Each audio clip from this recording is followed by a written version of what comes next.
और अब पेश खबरों की तफसील। पुंछ के शाहपुर सेक्टर में बीती शब बर्फानी तोदे की जद में आकर फौज के एक पोर्टर की मौत हो गई। इस वाक़े में दीगर 3 पोर्टर मामूली जख्मी हुए हैं। फौज की कोशिशों से तीनों पोर्टरों को बर्फानी तोदे से बहिफाजत निकाल लिया गया। इस वाक़े में मरने वाले पोर्टर की शनाख्त मंडी तहसील के रहने वाले जफर इकबाल के तौर पर की गई है। मंडी अस्पताल में पोस्टमार्टम के बाद लाश को अहले खाना के हवाले कर दिया गया। जख्मियों को भी मंडी अस्पताल मुंतकिल किया गया। जख्मी पोर्टर जहांगीर हुसैन ने बताया कि अपनी ड्यूटी मुकम्मल होने के बाद वो वापस हो रहे थे, अचानक बर्फानी तोदे गिर आए। उन्होंने कहा कि वहां अगर फौज नहीं होती तो शायद दीगर पोर्टर भी जिंदा नहीं बच पाते। तब तक इसने अपने आप को खींच के बाहर निकाला बाहर से, तो इसने कहीं से दूर से मेरा हाथ देख लिया, मैं हाथ ऐसे हिला रहा था, तो ये दौड़ के मेरे पास पहुंचा। इसने मुझे उधर से निकाल के इसको मैंने पूछा जब दूसरे 2 थे वो कहाँ, वो बोला कि बर्फ़ के नीचे दब गए। मैंने इसको बोला हम फिर दब जाएंगे, चल भाग चलते हैं। और बाकी हम आगे गए। उधर से हमने फौज को फ़ोन लगा, क्वार्टर मास्टर को फ़ोन लगा के हमने बोला कि हम 4 बंदे बर्फ़ के नीचे दब गए। तब तक फौज आई। फौज ने बहुत तावन किया। फौज अगर नहीं होती तो हम मर जाते, सारे मर जाते। पोर्टर भी साथ में गए, सब ने मदद की हमारे करके, लेकिन उसको तो खुदा ने लेना था, ले लिया। लेकिन हम 3 बच के उसको निकाल लिया, दूसरे को वो भी बच गया, लेकिन एक इनकी डेड बॉडी हुई। कुछ अवलांच हुई थी ऊपर, ये किसी हाइट से गिरे हुए थे, जिसमें से एक बंदे की डेथ हो गई शाम को कुछ 7:30 के बीच में। उसके बाद ये आए, अभी ये मंडी हॉस्पिटल में एक बंदे के हम लोगों ने पोस्टमार्टम करके इस बॉडी को वापस भेज दिया। और 3 इंजर्ड है। जो मरा हुआ बंदा है इसका जो Zafar Iqbal son of late Mohammad Farid, जिसकी एज 21 ईयर है, जिसका पोस्टमार्टम अभी मंडी SDH से होके वापस भेजी है बॉडी को। बाकी जो 3 इंजर्ड है वो हमारे पास एडमिटेड है। फिलहाल हम इनका देख रहे हैं कि किस हद तक क्या इंजरीज होंगे। इनका एक्सरे USG अल्ट्रासाउंड करके हम देखेंगे। बाकी पेशेंट आउट ऑफ डेंजर है, इनका वो स्टेबल है बाकी तीनों। जी मतलब जो तीनों बाकी है जो हमारे पास एडमिट है वो आउट ऑफ मतलब वो खतरे से बाहर है, इनको कोई ज़रूरत, बाकी जहां से हो सके इनको हम मेडिकल एड देने के लिए तैयार है मंडी SDH से। श्रीनगर में आज फिर ग्रेनेड हमला हुआ। श्रीनगर के मज़ाफ़ात में हबक क्रॉसिंग के करीब मिलिटेंटों ने ग्रेनेड फेंके। इस वाक़े में 2 आम शहरी जख्मी हुए हैं। जख्मियों को करीबी अस्पताल मुंतकिल किया गया। पुलिस इस मामले की जांच कर रही है। यहाँ ये बात काबिल जिक्र है कि गुज़िश्ता शनिचर को भी हुए एक ग्रेनेड हमले में 2 अफराद जख्मी हो गए थे।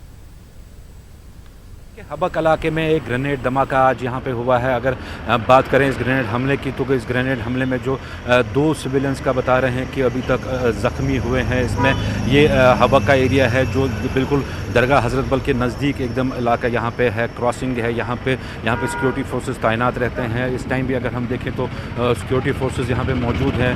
जो इलाका है उसको कॉर्डन ऑफ कर दिया गया है और जो इन्वेस्टिगेशंस है वो शुरू कर दी गई हैं इस ग्रेनेड हमले के हवाले से। यहाँ पे आपको ये भी बता दें कि ये श्रीनगर में कुछ ही दिनों में दूसरा ग्रेनेड हमला है। इससे पहले कावडारा श्रीनगर में ग्रेनेड हमला हुआ, वहाँ पे भी सिविलियन ज़ख्मी हुए हैं। ये दूसरा ग्रेनेड हमला पिछले चंद एक दिनों में है। तो ऐसे में ये सिक्योरिटी फोर्सेस के लिए काफ़ी चिंता का विषय है कि आखिर ये कौन सा ग्रुप है, कौन सा मॉड्यूल है जो श्रीनगर में एक्टिव है इस टाइम और जो ये ऐसे ग्रेनेड धमाके कर रहा है। फिरोज़ वानी के साथ परवेज़ भट्ट, न्यूज़ 18 उर्दू, श्रीनगर।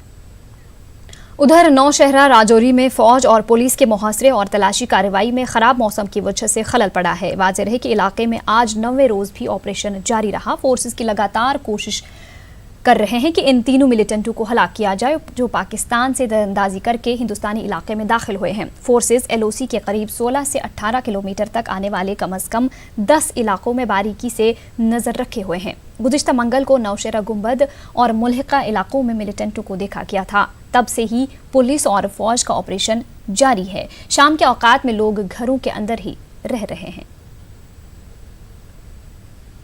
पाकिस्तानी ट्रेन जो दहशतगर्द है वो आके दाखिल हुए हैं, बॉर्डर पार करके यहाँ पे दब्बड़पोठा गांव में घुसे थे। उसके बाद वो खियाड़ी तलाट चले गए हैं। ऑपरेशन जारी रहा, लेकिन धुंध और पिछले गुजरे काल से जो है लगातार बारिश और धुंध है वहाँ पे पड़ी हुई उसी पहाड़ी पे यहाँ पे, तो उसकी वजह से जो है सब मौसम ख़राब होने की वजह से जो ऑपरेशन जो है वो बार बार मुलतवी करना पड़ रहा है। कोई बाहर ना निकले, सभी अपने घरों के अंदर रहें।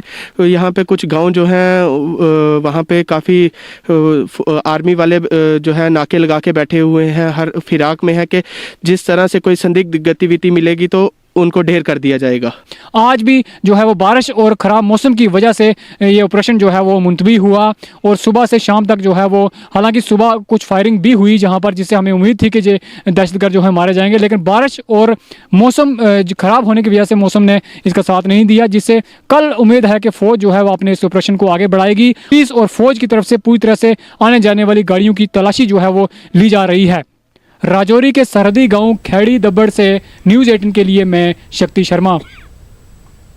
नेशनल कॉन्फ्रेंस के सीनियर लीडर व मेंबर पार्लियामेंट मोहम्मद अकबर लोन ने मुजवजा नए फ्रंट को मरकज की यूज एंड थ्रो पॉलिसी करार दिया। श्रीनगर में पार्टी की साउथ जोन कॉन्फ्रेंस के मौके पर मीडिया से बात करते हुए अकबर लोन ने इन ख्यालात का इजहार किया। लोन ने कहा कि इस फ्रंट में शामिल लीडरान को अवाम की हिमायत हासिल नहीं है और लोग इन्हें तस्लीम नहीं करेंगे। लोन ने कहा कि नेशनल कॉन्फ्रेंस का कोई लीडर इस नई पार्टी में शामिल नहीं हो रहा है। अपने नेशनल कॉन्फ्रेंस की तरफ से कहना चाहता हूँ, हमारा एक नेशनल कॉन्फ्रेंस का एक भी फर्द, चाहे वो साहिब का एमएलए रहा हो, चाहे वो साहिब का मिनिस्टर रहा हो, जो भी रहा होगा, उनमें से एक भी आदमी आपको नहीं मिलेगा जो इसमें उनके साथ चलेगा। वो ये वही लोग हैं जो वही लोग हैं ज़रख़रीद जो लोग हैं जिनको हिंदुस्तान ने वक्त से पहले 53 से लेकर आज तक बार बार उन्होंने ऐसे लोगों को खरीद रखा है और ख़रीद के उनको इस्तेमाल करते हैं, यूज़ एंड थ्रो। वो उनको यूज़ करते हैं और फिर फेंक देते हैं। अभी आप देखते हैं, आपको लगता है कि वो कोई फॉर्मेशन यहाँ कर सकते हैं, कुछ नहीं कर सकते हैं। बीजेपी वालों को है यहाँ पर जगह, वो किसी के सामने जा सकते हैं, अपना वो बीजेपी का वो एजेंडा लेकर जा सकते हैं। लेकिन वो लोग जिनके आपने अभी अखबार में भी नाम उनका आया था, वो 8-10 लोग हैं, तो उनके खुदा के फजल से उनका कोई अवामी साख्त नहीं है और वो अवाम ने उनको पहले भी रिजेक्ट किया है और आज भी रिजेक्ट किया। मुल्क के मुख्तलिफ हिस्सों की तरह ही श्रीनगर में भी कुछ ताजर यूनियनों ने एहतजाज किया। भारत बंद कॉल के तनाजुर में यह एहतजाज किया गया। एहतजाजियों ने प्रेस एनक्लेव होते हुए मार्च किया। उन्होंने जम्मू कश्मीर और मरकजी हुकूमत के खिलाफ नारेबाजी की। एहतजाजियों ने कैजुअल मुलाजमीन के लिए मिनिमम वेज और मुस्तकिली की मांग की। मरकजी सरकार की पॉलिसी है वो तो मजदूर कश पॉलिसी, मुलाजमीन कश पॉलिसी अपना रही है, क्योंकि इस वक्त जो टेम्पररी वर्कर्स है मुख्तलिफ महकमों में काम कर रहे हैं, आज तक उनके हक में मिनिमम वेज लागू नहीं किया गया, उनको रेगुलर नहीं किया गया। जो लेबर लॉज है उसकी धज्जियां उड़ा रही है। आज तक रियासत में नहीं है, पूरे मुल्क में लेबर लॉ लागू नहीं कर रही है रियासती सरकार या मरकजी सरकार। कश्मीरी माइग्रेंटों की तंजीम सोन कश्मीर फ्रंट ने सरकार से मुतालबा किया है कि कश्मीरी पंडितों की वादी वापसी के लिए फौरी इक़दाम किए जाएं। जम्मू में एक प्रेस कॉन्फ्रेंस से खिताब करते हुए फ्रंट के सदर शादी लाल पंडिता ने कहा कि अनंतनाग, बारामूला और श्रीनगर में 3 माइग्रेंट कॉलोनीज का क़याम अमल में लाया जाना चाहिए ताकि पंडित इन कॉलोनीज में रह सकें।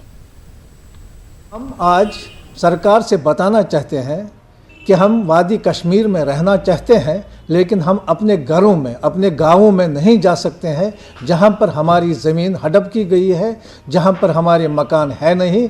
इसलिए हमने सरकार को बार बार बताया है 3 टाउनशिप बारामूला, श्रीनगर और अनंतनाग में बनाया जाए। हम जाने के लिए तैयार हैं। वहीं शादीलाल पंडिता ने माइग्रेंटों के माहाना माली इमदाद में इजाफा करने की भी मांग की। उन्होंने कहा कि महंगाई के इस दौर में फी कुंबा 13,000 रुपये से गुजारा नहीं हो पा रहा है। जो 13,000 रुपये सिर्फ सरकार 4 सोल की फैमिली को दे रही है, जबकि आज की महंगाई आसमान छू रही है। आज की महंगाई में हमारा खर्चा 4 सोल का 13,000 काफ़ी नहीं है। इसको हम बढ़ाने के लिए बार बार कहते हैं, अभी तक बढ़ाया गया नहीं है। उधर कुपवाड़ा जिला में 2 रोज से जारी बर्फबारी की वजह से दर्जनों देहात घुप अंधेरे में है। दर्जनों देहात की सड़कें बर्फबारी की वजह से बंद पड़ी हैं। इन इलाकों का राबिता जिला सदर मकाम से कट गया है। अगरचे इंतजामिया ने मुख्तलिफ इलाकों में बर्फ हटाने की मशीनों को काम पर लगा दिया है, ताहम अभी जिला के मुख्तलिफ मकामात पर सड़कों को काबिल आम रफ्त नहीं बनाया गया है। इसकी वजह से आम लोगों को मुश्किलात का सामना है। बिजली न होने से पानी का सप्लाई निज़ाम भी मुख्तलिफ इलाकों में मुतासिर हुआ है।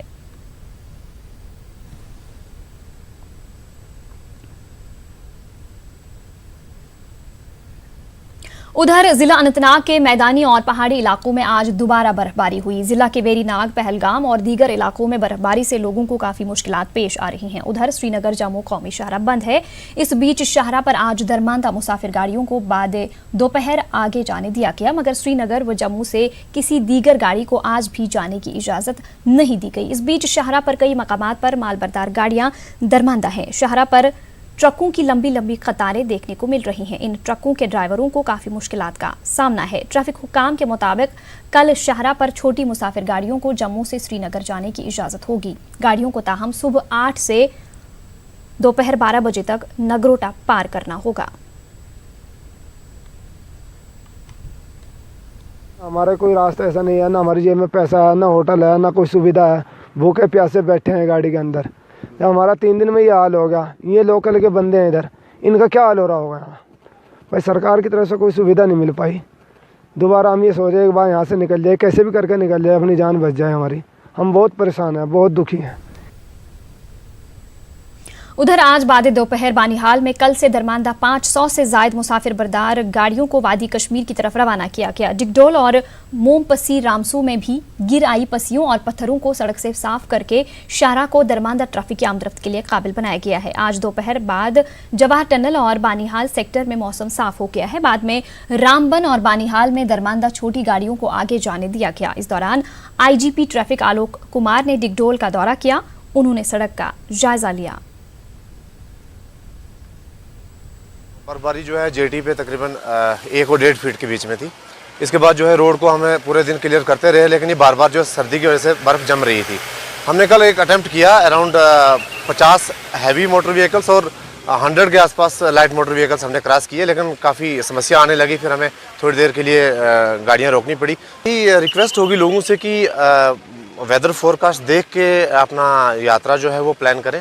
आप एकदम जो है अपना यात्रा प्लान करके बाई रोड ना निकलें, क्योंकि काफ़ी सारी समस्या जो जेटी से लेके CNT इन 2 टनल्स के बीच में आती हैं। लैंडस्लाइड जोन्स हैं, पंठियाल एरिया है, देन मोमपसी है, आगे भी काफ़ी सारी समस्याएं हैं। तो अपना जो टूर जो है कुछ दिनों के लिए आगे स्थगित करें, ये हमारी रिक्वेस्ट होगी आपके मीडियम से लोगों। बुलेटिन में रुकेंगे छोटे से ब्रेक के लिए, जल्द हाजिर होंगे।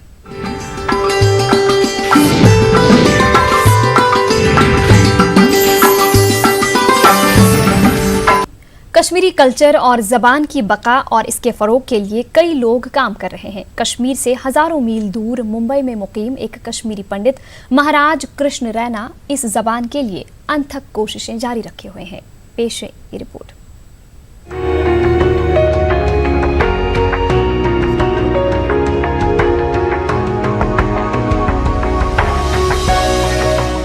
उन्नीस 1990 में कश्मीर से हिजरत करके गए अदीब और कश्मीरी ज़बान के एक आशिक मुंबई में रहकर इस ज़बान की जो खिदमत कर रहे हैं वो काबिल सताइश है। मुंबई के वसई इलाके में मुकीम MK रैना की पैदाइश श्रीनगर में हुई और वो पेशे से सिविल इंजीनियर हैं। ताहम 90 की दहाई में नामसाइद हालात की वजह से वो पहले जम्मू मुंतकिल हुए थे और फिर 1995 में पुरअमन जिंदगी गुजारने और अपने बच्चों को बेहतर तालीम की फराहमी के लिए अपने अहले खाना के साथ मुंबई में सुकूनत इख्तियार की। MK रैना अपने आबाई मकाम से दूर रहने के बावजूद कश्मीरी ज़बान, तहजीब व सकाफत को फ़रोग देने के लिए हर दम कोशां रहे और नई नस्ल को कश्मीरी ज़बान से वाकिफ कराने का बीड़ा उठाया। इसी मकसद के तहत उन्होंने प्रोजेक्ट जान पर काम शुरू किया। प्रोजेक्ट जान का मतलब ये था कि जो हमारे बच्चे हैं या वो नौजवान भी जो ज़्यादा कश्मीर में नहीं रहे हैं, जो अपनी लैंग्वेज नहीं जानते हैं और जो अपना कल्चर के बारे में बहुत कम जानते हैं, उनको हम बता दें कि हमारा कल्चर और हमारी लैंग्वेज क्या है। मैं चाहता हूँ कि ये लैंग्वेज हमारी जो है वो मर न जाए, क्योंकि अभी ऐसा है कि बहुत सारे नए बच्चे तो बोलते नहीं हैं और जो घर में बड़े बुज़ुर्ग भी हैं वो भी अपने बच्चों के साथ कश्मीरी नहीं बोलते हैं। तो इससे क्या होगा कि 10 साल, 20 साल, 15 साल के बाद ये लैंग्वेज ही ख़त्म हो जाएगी और रहेगी नहीं। तो इसलिए हम प्रोजेक्ट जान में इसके ऊपर ही काम करते हैं कि ये लैंग्वेज हम अपने बच्चों तक पहुंचा सकें। MK रैना रिवायती तरीक़े तदरीस के अलावा इंटरनेट और सोशल मीडिया के जरिए भी कश्मीरी ज़बान सिखाने का काम अंजाम दे रहे हैं। इनकी काविशें रंग ला रही हैं और कई नौजवान कश्मीरी ज़बान सीखने की तरफ माइल हो रहे हैं। मैं बॉम्बे में 1998 से मैं कश्मीरी क्लासेस कर रहा हूँ, सिखा रहा हूँ बच्चों को कश्मीरी पढ़ना और लिखना। अभी जब से इंटरनेट आया है तो अभी ये काम इंटरनेट पे भी हो रहा है। मैं व्हाट्सएप पर और ट्विटर पर भी यही काम करता हूँ। अभी लेट 2 साल पहले कश्मीरी वोकेबलरी के क्लासेस मैंने चालू किए, जिसमें ना कि सिर्फ बच्चे हैं बल्कि बड़े भी हैं, क्योंकि वोकेबलरी ऐसी है जो बहुत सारे वर्ड्स हैं वो हम भूल चुके हैं, जिसको मैंने इस डिक्शनरी में डाला हुआ है। आगे मैं चाहता हूँ कि जो हमारा मिशन है लोगों के पास पहुँचना चाहिए, मासेस के पास। या ऐसा नहीं है क्लास में मैं 20 बच्चों या 50 बच्चों को पढ़ाता हूँ, या मासेस के पास पहुँचाना चाहिए। इनकी तरतीब दी हुई कश्मीरी डिक्शनरी कश्मीरी ज़बान और अदब के लिए एक मशाल राह साबित होगी। नई जनरेशन जो आ गई है तो वो काफ़ी दूर हो रहे हैं। अगर कश्मीरी लैंग्वेज को आसान बनाना और इसको सिखाना, एक डिक्शनरी इस कश्मीरी लैंग्वेज की ना बने या कश्मीरी में बोलचाल ना हो, तो मुझे लगता है 20-30 साल के बाद मुझे नहीं लगता कि नेक्स्ट जनरेशन कश्मीरी लैंग्वेज का इस्तेमाल करती होगी। इस सूरत में राना साहब ने बहुत अच्छा काम किया कि एक अच्छी जो आपके मोबाइल में रह सकती है, आपके कंप्यूटर पर रह सकती है, और जो भी आपका कोई वर्ड जो अंग्रेज़ी में है या जो हिंदी में या उर्दू में है, उसका जो कंपैरेबल जो वर्ड है कश्मीरी में और उसको कैसे प्रोनाउंस किया जाए उस डिक्शनरी में है। इससे पहले भी ऐसे अटैम्प्ट्स हो गए हैं, तो मुझे लगता है इन रिसेंट टाइम्स में राना साहब का ये काफ़ी अच्छा काम है। थैंकफुल टू राना साहब कि वो एक ये कश्मीरी पिक्यूलियर और अनकॉमन वर्ड्स की एक डिक्शनरी उन्होंने पब्लिश की है। I mean it's a great initiative, जिससे आज की जनरेशन और आने वाली जनरेशन को they will be in touch with the Kashmiri language and और ऐसे कुछ अल्फाज जो वर्ड्स जो कश्मीरी लैंग्वेज में जो हम अपने ग्रैंड पेरेंट्स से या पेरेंट्स से बचपन में सुनते थे, आज के टाइम में बहुत कम यूज़ होते हैं। उनके पीछे एक हिस्ट्री, एक कल्चर, एक स्टोरी है जो राना साहब ने अपनी डिक्शनरी में, मतलब जो राना साहब की डिक्शनरी से जो जिसके बारे में हमें पता चलता है, एक काफ़ी अच्छा इनिशिएटिव है। इनफैक्ट राना साहब को मैं कुछ टाइम से सोशल मीडिया पे फॉलो कर रहा हूँ और काफ़ी कुछ सीखने को मिला इनके पोस्ट से, वर्ड्स, इनका मीनिंग या क्या हिस्ट्री या किस कंटेक्स्ट में ये वर्ड्स यूज़ किए जाते हैं, काफ़ी कुछ सीखने को मिला। M.K. रैना ने अंग्रेजी व कश्मीरी ज़बान में चंद किताबें भी तस्नीफ की हैं। कश्मीरी ज़बान और अदब के फ़रोग़ में नुमाया कारनामा अंजाम देने पर इन्हें KECSS अवार्ड से भी नवाजा जा चुका है। अपने आबाई मकाम से दूर रहते हुए भी कश्मीरी ज़बान और तहजीब के लिए M.K. रैना की खिदमात यकीनन काबिल सताइश है और इनके इस जज्बे को सलाम है। Bureau report, news 18 Urdu. Baramulla में सिख तबके के लोगों ने ननकाना साहब गुरुद्वारे पर हमले के खिलाफ एहतजाज किया। एहतजाजियों ने इस हमले की मजम्मत की और कहा कि पाकिस्तान में सिखों समेत दीगर अक़लियतों को परेशान किया जा रहा है। उन्होंने कसूरवारों को सजा देने की मांग की। बाद में एहतजाजियों ने DC बारामूला के दफ्तर में एक मेमोरेंडम दाखिल किया। शिरोमणि अकाली दल कश्मीर के सदर सरदार जिंग सिंह सोदी ने पाकिस्तान में पेश आए वाक़े की मजम्मत की। उन्होंने ताहम भाईचारा कायम रखने की लोगों से अपील की। सऊदी ने कहा कि ये भाईचारे को नुकसान पहुंचाने की ही कोशिश थी। लड़का प्रविंदर सिंह जिसकी उम्र 25 साल लगभग के करीब थी, उसको मार दिया गया। Brutally he was killed there. तो उसके खिलाफ भी हमने ये प्रोटेस्ट ऑर्गेनाइज किया गया है। पाकिस्तान में माइनॉरिटीज़ को सेव करना, माइनॉरिटीज़ की हिफाजत करना, ये पाकिस्तान का धर्म है। जिस तरह आपने देखा होगा कि आप इस्लाम इस चीज़ की इजाज़त नहीं देता और इस्लाम जो माइनॉरिटीज़ है उनका तहफ़्फ़ुज़ करना अपना धर्म समझता है। इसी तरह हम पाकिस्तान की सरकार से ये इल्तिजा करते हैं, गुजारिश करते हैं कि वो इस परविंदर सिंह के कातिल को पकड़कर उसको कानून के हवाले करे और बर्बतनाक जो सज़ा है वो उसको दी जाए। साबिक MLC सैफुद्दीन बट के हामियों और पार्टी कारकुनों ने आज एहतजाज किया। सैफुद्दीन बट की तवील हिरासत के खिलाफ ये एहतजाज किया गया। एहतजाजियों ने DC ऑफिस बडगाम के बाहर मुजाहरा किया और सैफुद्दीन बट की फौरी और गैर मशरूत रिहाई का मुतालबा किया। वाजह रहे कि अगस्त में दफा 370 की मनसूखी के मौके पर सैफुद्दीन भट्ट को पुलिस ने हिरासत में लिया है। हमारा जो MLC सैफुद्दीन भट्ट साहब, एडवोकेट सैफुद्दीन भट्ट साहब, वो 5 अगस्त से खाना नज़रबंद है। उसको टांग में फ्रैक्चर आया है, तो इसलिए हम एहतजाज गवर्नमेंट को रिक्वेस्ट करते हैं कि उसको मतलब ट्रीटमेंट के लिए बाहर दिया जाए, बाहर जाने दिया जाए ताकि वो अपने टांग का इलाज कर सके। तो इसीलिए हम गवर्नमेंट से रिक्वेस्ट करते हैं, अपील करते हैं। तो हम गवर्नमेंट से अपील करते हैं, ऑनरेबल लेफ्टिनेंट गवर्नर साहब से और मतलब डिस्ट्रिक्ट बडगाम की जो एडमिनिस्ट्रेशन है उसको हम रिक्वेस्ट करते हैं कि उसको जल्द से जल्द रिहा किया जाए। जो सीनियर लीडर खान साहब का है सैफुद्दीन भट्ट, साबिक MLC भी है, उसको वो 4 अगस्त से वो बदस्तूर खाना नज़रबंद है। इसलिए आज हमने यहाँ पे पूरा एहतजाज किया है, जबकि डॉक्टर ने उसे मशवरा दिया आप आउटसाइड स्टेट जाके जांच करवा दीजिए, लेकिन बदकिस्मती की वजह से आज तक उनको रिहा नहीं किया गया। इसलिए हम ऑनरेबल गवर्नर साहब और होम मिनिस्टर ऑफ इंडिया से रिक्वेस्ट कर रहे हैं। जिला पुलवामा में महकमे PDD में काम कर रहे डेली वेज मुलाजमीन का एहतजाज बदस्तूर जारी है। आज भी जिला पुलवामा में महकमे बिजली के दफातर में इन डेली वेजर्स ने अपनी मांगों को लेकर एहतजाज किया। एहतजाजियों की मांग है कि उनकी नौकरियां मुस्तकिल की जाएं और बंद पड़ी उजरत को वागुजार किया जाए।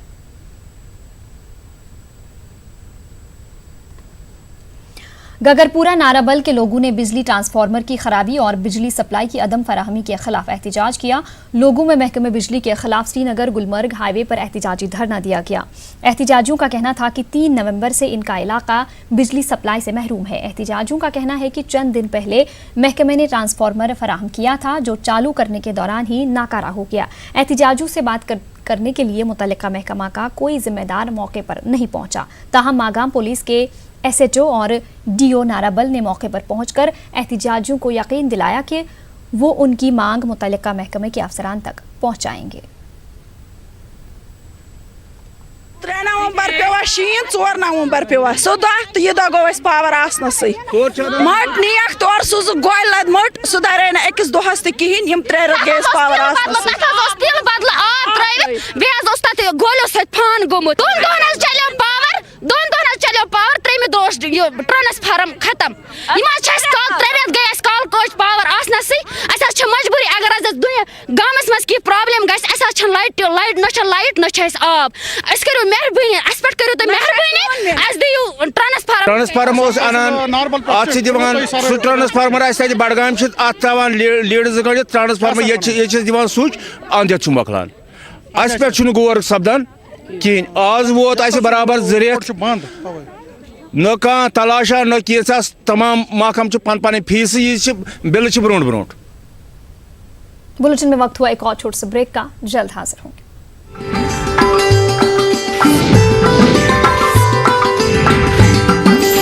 कर नुमाया कारनामे अंजाम दे रहे हैं। वाकेपुरा काजीगुंड के इम्मी इमरान इसकी एक ताज़ा मिसाल है। इम्मी इमरान ने रैपर की हैसियत से अपनी मुनफरिद शनाख्त बनाई है। पेश है मुदस्सिर कादरी की ये खास रिपोर्ट। सुबह है आगे पीछे ऊपर नीचे बस दुआ ही दुआ है, अब आगे चला गाना मशहूर जो हुआ है। ला ला ला वो मेरी लेवल है गो फिट फैना ट्रैवल। ये है अनंतनाग वाकेपुरा काजीगुंड के मारूफ रैपर इम्मी इमरान, जिन्होंने हाल ही में अपना एक नया म्यूजिक एल्बम सोच लॉन्च किया और कश्मीरी नौजवानों की जानिब से रैप की दुनिया में एक नई तारीख। Level was a hit, a massive hit, और उसके बाद हमें काम बहुत ज़्यादा मिला है। लेवल एक पॉजिटिव रिस्पांस आया था सॉन्ग से और मैं उस चीज़ से बहुत आगे जा रहा हूँ। और आज हमारा प्री रिलीज़ था सोच और किस्मत सॉन्ग का। यूथ को एक बहुत मतलब छोटा सा मैसेज है कि अगर आप में किसी भी प्रकार का टैलेंट है, like any sort of talent, अगर आप किसी भी आर्ट के मतलब मास्टर हो, किसी भी टैलेंट के मास्टर हो, तो लोग क्या बोलते हैं उसको मत सुनो। आपको बहुत सारे लोग ऐसे मिलेंगे जो आपको डिस्करेज करेंगे इस फील्ड में, but see do one thing, मतलब अपने फील्ड में आगे बढ़ो, आपके पास जो भी टैलेंट है आगे बढ़ो। इम्मी इमरान रैप सॉन्ग्स की कंपोजिशन करते हैं और इसको मौसीकी के रंगों में ढालकर दुनिया के सामने पेश करते हैं।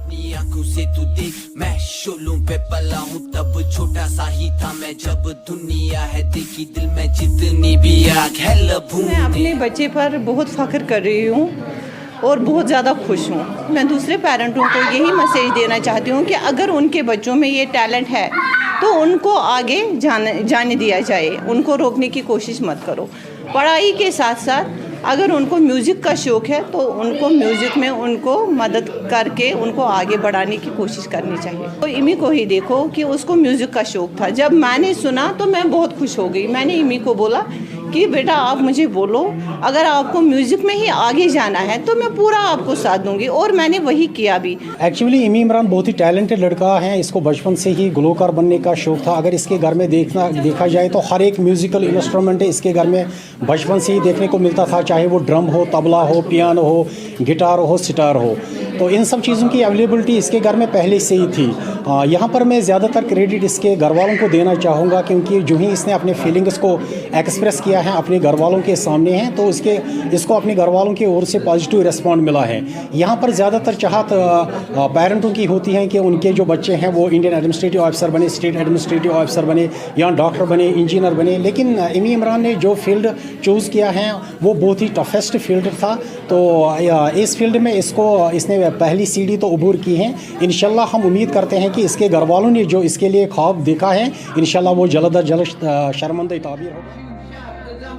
इमी इमरान वादी कश्मीर में रैप मौसीकी को फरोग दे रहे हैं। वो नौजवानों और छोटे बच्चों को इस जानिब राग़िब कर रहे हैं। इम्मी का मानना है कि अगर इंसान की सलाहियतों को मेहनत और लगन की परवाज़ हासिल हो तो कामयाबी की उड़ान में कोई रुकावट हायल नहीं हो सकती है। मुझे सिंगिंग और रैपिंग का बहुत ज़्यादा शौक़ है। जब मैंने इमी भाई को देखा, मैं इमी भाई से इंस्पायर हुआ बहुत ज़्यादा, और इन्होंने मुझे ऐसा एक प्लेटफॉर्म दिया, और आज मैं यहाँ हूँ इमी भाई की वजह से। शेर की जुबानी सुनी शेर की कहानी, हर रात में ही होता तेरे वहम को बकारी।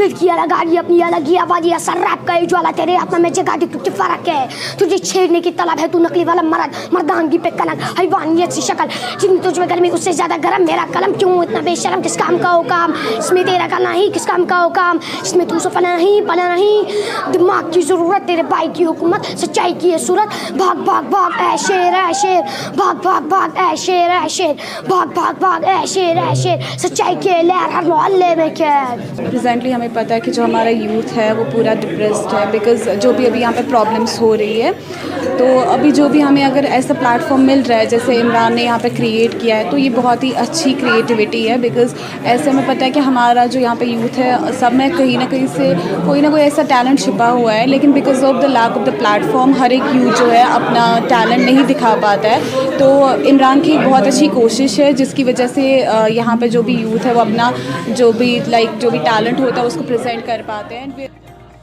वाज़ेह रहे कि इमी इमरान के पहले एल्बम लेवल को यूट्यूब पर अभी तक लाखों अफराद देख चुके हैं। ऐसे में इमी को उम्मीद है कि नया एल्बम कामयाबी की बुलंद तरीन सीढ़ियों को पार करेगा।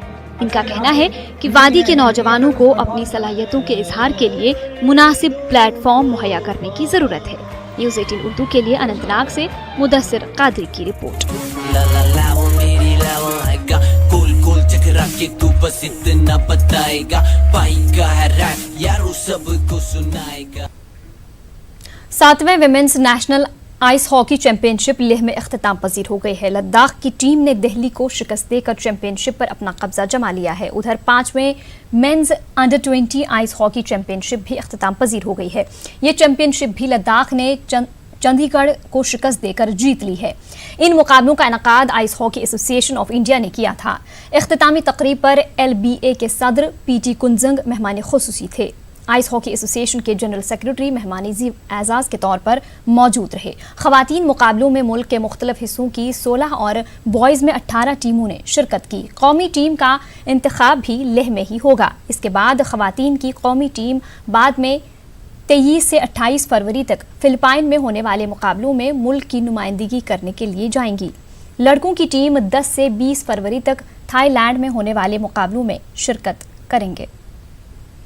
गेम बहुत अच्छा है, ये सब लोगों ने आना चाहिए और महाराष्ट्र के और ज़्यादा लड़कियों को मैं कहूँगी कि यहाँ पे आए, यहाँ पे आके बहुत कुछ सीखने को मिलता है और मतलब अच्छा है बहुत। इधर की लड़कियाँ वगैरह खेल वगैरह अच्छा है। ये 7th ice hockey association of India का नेशनल चैम्पियनशिप था फॉर वेमेन और 5th था फॉर अंडर 20 बॉयज़। चैम्पियनशिप जीता हमारे लद्दाख ड्यूटी ने, बोथ अंडर 20 बॉयज़ और विमेन का, और रनर्स अप विमेन में थे दिल्ली की टीम, और रनर्स अप अंडर 20 बॉयज़ में थी चंडीगढ़ की टीम। और यहीं से टीम की सिलेक्शन होकर इंडियन नेशनल टीम की अंडर 20 बॉयज़ जाएंगे Thailand from 10th to 15th of February, और विमेन जाएंगी फिलीपींस 23rd से 28th फरवरी को। लास्ट टाइम विमेन ने ब्रॉन्ज मेडल जीता था, तो उम्मीद है कि इस साल हम गोल्ड मेडल जीत के आए। मौसम सरमा के दौरान जिला शोपियां के बेशतर देहात पीने के साफ पानी से महरूम है। चाटूटन और इसकी मुल्हका आबादी को पीने के पानी की सहूलियात के हवाले से काफ़ी मुश्किलात दरपेश हैं। लोगों के मुताबिक इन्हें मौसम सरमा के बगैर भी पीने के पानी की सहूलियात बहम नहीं रहती। ख़वातीन को लंबी मसाफत तय करने के बाद पीने का पानी हासिल करना पड़ता है। लोग नाला और चश्मे से पीने का पानी हासिल करते हैं। सरमा के अयाम में मुश्किलात में इजाफा होता है। उधर DC शोपियां का कहना है कि जल जीवन मिशन और दीगर स्कीमों के जरिए आइंदा दिनों में ऐसे कई देहात को पीने का साफ पानी फराहम किया जा रहा है। सरकार जल जीवन मिशन का हदफ इसी साल मुकम्मल करेगी। प्रथ हकमस नश वत कागज बनत लन बहुत खुद बजात पान गुमुत पान गन वनकस कज 6 गाड़ गाम, मगर अ पाइप न यल न गुजारिश दपान सोत कालस मज वो दिमो 8 दोहन अंदर अंदर लन। 8 दश गई 20 वरी 20 वरियन ना टाँकि हुंद आब कतरे चुमुत। 3.5 वरियन लन चूदर गुंड पे कांप कांपुक सोरी गलाजत वसान यह कि कोल मज थो पत अत मज तम तुरत सोन ना बूझ कस बेमार फैले, मगर बहान गो अमे आब पे नीक बुल वन तम बेमार पड़ा वन बले तम कहें वन पाकन आब, मगर अछन तल ऊन मूदमित अत मज शायन ऊन मूदमित मोकुर आब त्रावन ये कोकुर मर वेहल जानवर मर अड़जी शेर आ सह त्रावन अत कल मज बनान सह आब। अगर मेहरबानी करे हुकूमत अस दिहा रचनुक आब सह साफ रोजान। मेहरबानी करो तो कोशिश अस दो रचनुक आब, अस तक आब पत कर ब्योन युकुन। जैसे आप जानते हैं कि इस बार फ्रीजिंग ज़्यादा थोड़ा जल्दी शुरू हो गई जुलाई कलान से पहले ही, बट हर साल हम जब भी फ्रीजिंग होती है पाइप्स की तो थ्रू SDRF कुछ इनको जगह जगह पानी मेल्ट करने के लिए कुछ कंटिजेंसी मेजर्स लेते हैं। इस साल हमने थोड़े प्रीएम्प्टिव स्टेप्स उठाए थे। फॉर इंस्टेंस जो की पॉइंट्स थे जहां फ्रीज होता था पानी, वहां पे हमने ट्रेंचेस डिग की पाइप्स के आगे पीछे, और उससे काफ़ी फ़र्क पड़ा। इसमें गेट अप है, इसमें भी हमने अपने लिए फर्दर ब्रेकअप रखा है। हमारे 9 ब्लॉक्स हैं टोटल, उसमें से 3 blocks Kapran, Kanjular and Ramnagri, which we plan to finish by April and then the rest of the blocks by June. इसमें आज ही एस्टिमेशन हमने जो अप्रूव की है, इनकी टेंडरिंग वगैरह भी अगले 20-25 दिनों में हम कंप्लीट कर लेंगे और काम भी साथ साथ में शुरू हो जाएगा।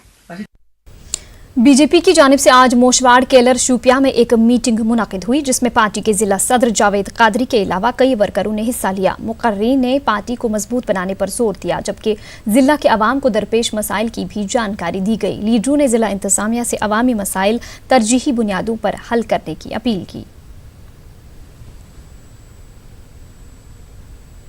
यहाँ पे फारूक खान साहब आने वाले हैं, तो इंशाअल्लाह रहमान हमें उम्मीद है हम उसका वेलकम करेंगे। कल DC ऑफिस शोपियान में कम से कम 1000 लोग उसमें शामिल होंगे। अपने BJP यूनिट की तरफ से उसको हम वेलकम करेंगे। और आपको पता ही है कि बिजली का जो मसला है, आज यहाँ पे भी बिजली का बहुत बड़ा मसला है। इंशाअल्लाह रहमान यही मसले सुलझाने के लिए कल खान साहब आ रहे हैं, तो इंशाअल्लाह हम उससे मिलेंगे। और सबसे बड़ी बात है कि आज से पहले 1.5 महीना पहले यहाँ पे एक बहुत बड़ा नुकसान हुआ है फ्रूट का, तो हमें उम्मीद है फारूक खान साहब के आने से शोपियान में खुशहाली आएगी। SDM बीरवा अब्दुल मजीद लोन ने कई कोचिंग सेंटर्स का दौरा किया। SDM ने बच्चों की पढ़ाई के साथ साथ दीगर इंतजामात, खासकर माहौल को गर्म रखने के निज़ाम का जायजा लिया। इंतजामिया की जानिब से सुपर 50 कोचिंग सेंटर्स शुरू किए गए हैं, ताहम बीरवा में ऐसा कोई सेंटर नहीं है। सर हर चीज़ की फैसिलिटी है, चेयर्स अवेलेबल है, मेटिंग अच्छे से है, हीटिंग सिस्टम अच्छे से है, स्टेप पढ़ाई का तरीका अच्छे से पढ़ाते हैं, टाइम मिलता है, 1 आवर ईच सब्जेक्ट के लिए है, तो आई थिंक वेरी वेल है। आज जो हमने बीरवा तहसील में, जो बीरवा प्रॉपर टाउन में जो कोचिंग सेंटर्स हैं, 4 नंबर हमारे पास फाइलें आई हैं, तो उनका हमने इंस्पेक्शन किया। करगिल में महकमे जंगलात की जानिब से एक रोज़ा सेमिनार मुनाकिद किया गया। मुख्तलिफ महकमों और NGO के इश्तराक से मुनाकिदा सेमिनार में LAHDC के एग्जीक्यूटिव काउंसलर मोहम्मद अली चंदन मेहमान खुसूसी थे। एजाज मुंशी और आगा सज्जाद हुसैन ने खिताब किया। मुकर्रीन ने माहौलियात और जंगली हयात के तहफ़्फ़ुज़ पर जोर दिया। यूथ थे जो अलग अलग फील्ड में, अलग अलग इंस्टीट्यूशन, अलग अलग स्कूल में या कॉलेज में पढ़ रहे या कहीं पे वॉलंटियर जो काम कर रहे हैं, तो उनके नेचर की तरफ थोड़ा बहुत राग़िब करने के लिए आज डोमिटोरियल ऑफ इंडिया ने यहाँ पे 2 दिन का वर्कशॉप का ऑर्गेनाइज किया था। और कल का प्रोग्राम ये रहेगा कि यहाँ से कुछ सिलेक्टेड बच्चों को फील्ड ट्रिप के लिए लिया जाएगा ताकि उनको प्रैक्टिकली थोड़ा बहुत नेचर दिखाया जा सके और बर्ड्स एंड एनिमल्स का थोड़ा बहुत उनको दिखाया जा सके। WWF का बहुत एक अच्छा इनिशिएटिव था जो कि उन्होंने हमारे वाइल्ड लाइफ डिपार्टमेंट के साथ कोलैबोरेशन में किया है और इसको स्पॉन्सर किया मेक बाय ट्रिप में। मैं बहुत खुश हूँ कि ऐसे प्रोग्राम जो कारगिल में अभी हो रहे हैं और मैं उनसे ये रिक्वेस्ट करता हूँ कि आगे भी ये प्रोग्राम्स करते रहें, क्योंकि ये एक ऐसा स्टेज यहाँ पे यूथ को मिलता है जहाँ पे हम उनको अवेयर कर सकते हैं regarding each and everything in wild life department जो कि कारगिल में हो रहा है या और जो वाइल्ड लाइफ पोटेंशियल जो कारगिल की है। महकमा हॉर्टिकल्चर की जानिब से बारसू अवंतीपुरा में किसानों की जानकारी के लिए एक ट्रेनिंग प्रोग्राम का एहतमाम किया गया। इसमें इलाके के किसानों ने हिस्सा लिया। चीफ हॉर्टिकल्चर अफसर पुलवामा, हॉर्टिकल्चर अफसर पापुर और हॉर्टिकल्चर अफसर त्राल ने किसानों को जानकारी फराहम की और इन्हें नई टेक्नोलॉजी के हवाले से भी वाकिफ कराया। बारसू में हमारा ये कैंप था। इस कैंप का मेन मकसद ये था कि फार्मर्स को हम अवेयर करें कि जो आने वाले आगे समय में जो है डिफरेंट जो डिजीजेस, पेस्ट इंसिडेंट्स, जो डिजीजेस हमारे यहाँ आती हैं उनको किस तरीके से कंट्रोल किया जाए। और लेह में गारमेंट ई मार्केटिंग पर एक सेमिनार मुनक़िद किया गया। लद्दाख LG के मुशीर उमंग निरोला ने इस सेमिनार का इफ्तिताह किया। मरकज़ से आला अफसरानों की एक मीटिंग सरकारी ओहदेदारों और मार्केटिंग शोबे से जुड़े दीगर अफराद को तरबियत फराहम कर रही है। हम सबको बहुत अवेयरनेस दे दिया और वाकई इस जैसे को मतलब ऐसे बहुत सारे अभी और ट्रेनिंग होने की बहुत ज़रूरत है। काफ़ी लोगों को अभी जैम के बारे में नॉलेज नहीं है, लिहाजा जैम के रजिस्ट्रेशन करने के लिए सबको यहाँ पे इन फ्यूचर में जितनी भी ट्रेनिंग हो उसमें आने की ज़रूरत है और हम लद्दाख के लिए काफ़ी काम कर सकते हैं गवर्नमेंट के through. To honourable lieutenant governor Shri Umang Narula साहब ने इसको इनॉग्रेट किया था और बाकी ऑफिसर्स तो थे ही थे और डिविजनल कमिश्नर और DC ले और डायरेक्टर्स और बाकी बहुत सारे ऑफिसर्स ने इसको पार्टिसिपेट किया है और हम उम्मीद करते हैं ये बहुत ही सक्सेसफुल प्रोग्राम रहा और ये हम आने वाले दिनों में भी और इस ट्रेनिंग इसके सीरीज़ में रखना चाहेंगे। DC अनंतनाग खालिद जहांगीर ने महकमे R&B, JK, ERA, JK, PCC के इंजीनियरों के हमरा एक मीटिंग मुनाकिद की। DC ने अनंतनाग में जारी प्रोजेक्टों में अब तक हुई पेशरफ्त का जायजा लिया। DC ने मुआयना वक्त के अंदर प्रोजेक्टों को मुकम्मल करने की हिदायत दी। इंजीनियरों ने मुख्तलिफ प्रोजेक्टों के बारे में DC को जानकारी दी। अनंतनाग टाउन में मार्केट चेकिंग की गई। DC अनंतनाग खालिद जहांगीर की हिदायत पर ADC गुलजार अहमद भट्ट ने मुख्तलिफ महकमों के अफसरों के हमरा मार्केट का दौरा किया। फूड सेफ्टी एक्ट की खिलाफ वर्जी करने वाले 70 दुकानदारों पर 24,000 से जायद जुर्माने आयद किए गए। 50 किलो पॉलीथीन और 15 घरेलू रसोई गैस सिलेंडर भी जब्त किए गए। लेबोरेटरी जांच के लिए दूध, दही, मटन और मछली के नमूने भी हासिल किए गए। उड़ीना हाई स्कूल पट्टन के कोचिंग सेंटर में जेरी तालीम 300 करीब बच्चों में खनपेट आर्मी कैंप की जानिब से कापियां, कलम और दीगर साजो सामान तकसीम किया गया। इस मौके पर मुनक़िदा एक तकरीब में खनपेट 29 RR के मेजर पार्टो ने मेहमान खुसूसी के तौर पर शिरकत की। तकरीब में असातिज़ा, मकामी लोगों और काफ़ी तादाद में बच्चों ने भी शिरकत की। मकामी लोगों और बच्चों का कहना है कि इस तरह के इक़दामात उठाने से सरकारी स्कूलों में जेरी तालीम गरीब बच्चों की हौसला अफजाई होती है। कठुआ में PDP की जानिब से साबिक वज़ीर आला मरहूम मुफ्ती मोहम्मद सईद की बरसी पर इन्हें खराज अक़ीदत पेश किया गया। PDP ज़िला सदर जगदीप सिंह ने कहा कि मुफ्ती सईद ने जम्मू कश्मीर की तरक्की में अहम किरदार अदा किया। उन्होंने कहा कि सभी को मुफ्ती सईद के ख्वाब को पूरा करने के लिए काम करना चाहिए।